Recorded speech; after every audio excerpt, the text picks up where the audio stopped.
আসসালামু আলাইকুম রহমতুল্লাহ বারাকাতু। কি অবস্থা, কেমন আছেন সবাই? সবাইকে শুভ সকাল।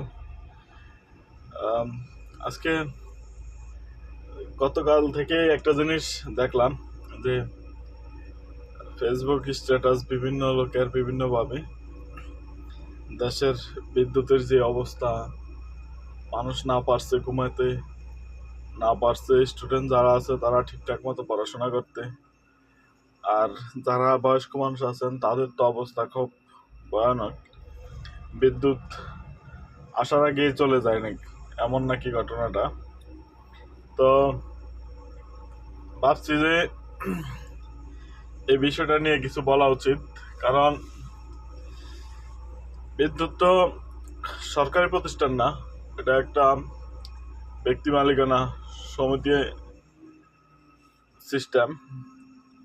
তো যেহেতু ব্যক্তি মালিকানা সমিতি সিস্টেমের একটা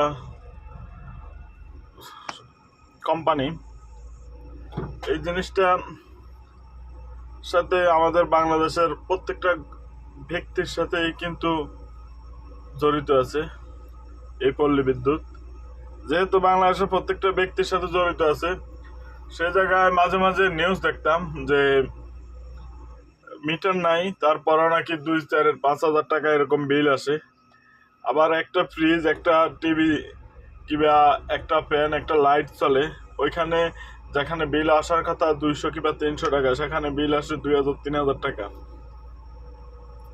আসলে এই জিনিসগুলো কখন সংশোধন হবে জানা নাই, তবে এই জিনিসগুলো সংশোধন হওয়া খুব জরুরি। একটা জিনিস কি জানেন, পল্লী বিদ্যুৎ আমাদের বাংলাদেশ ডিজিটাল হয়েছে, ডিজিটালের সাথে সাথে যেভাবে চোর বাটপাট ডিজিটাল হয়েছে, এটা তো আর বলার কিছু নাই। সবাই জানেন, সবাই দেখেন, শোনেন, বুঝেন। আর চোর বাটপাটরা যেহেতু এখন দেশে নাই, যারা দেশে আছে চোর বাটপাটের আত্মীয় স্বজন কিংবা কাছেদারের লোক, তারাও এখন কোনো কিছু বলতে চাইবে না।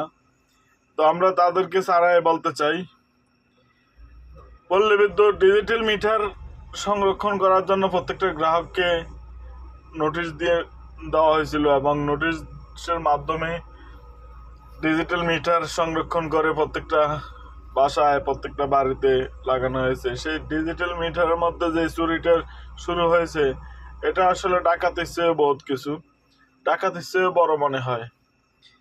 কারণ প্রত্যেকটা বাসা কিংবা ঘরে আগে কারেন্ট বিল আসতো 400, 500 টাকা, হিউজ পরিমাণ কারেন্ট ইউজ করার পরেও। কিন্তু বর্তমানে বিল নাকি আসে 3,000, 4,000, বিভিন্ন ধরনের অভিযোগ। এই অভিযোগগুলা আমলে নিয়ে পল্লী বিদ্যুৎ সমিতিকে কিছু বলা উচিত বর্তমান সময়। জানি আমার এই ভিডিও দেখার পরে হয়তো অনেকে বলবেন যে ভাই, আপনার ভিডিও করছেন ঠিক আছে, কিন্তু পল্লী বিদ্যুৎ থেকে যা কিছু লুট করার, যা কিছু ধান্দা করার, এগুলো তো করে আগিয়ে নিয়ে গেছে। এখন পল্লী বিদ্যুৎ কোথা থেকে কি করবে? আসলে একটা জিনিস কি জানেন, যখন লসের ভাগ হয় না, লসের ভাগ হলে সবাইকে এটা মাথা পেতে নিতে হয়।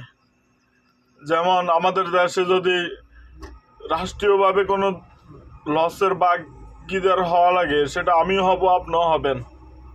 সেই জায়গায় যেহেতু পল্লী বিদ্যুৎ সরকার, আমরা যদি বলতে চাই যে সাবেক সরকার যে বহু টাকা পয়সা এভাবে সেভাবে দুর্নীতি করছে, এভাবে সেভাবে দিছে, ভাই দুর্নীতিটা আমরা নিজেরাই শিখাইছি। পল্লী বিদ্যুৎ দেখা গেছে যে যেই কারণে টাকা পয়সা সরকারে দিছে, সেই কারণগুলো কিন্তু হাসিল করার চেষ্টা করছে, এবং হাসিল করতো যদি সরকার এতদিন থাকতো। যেহেতু সরকার নাই, সেই জায়গায় পল্লী বিদ্যুতের লসের ভাগ নেবে না।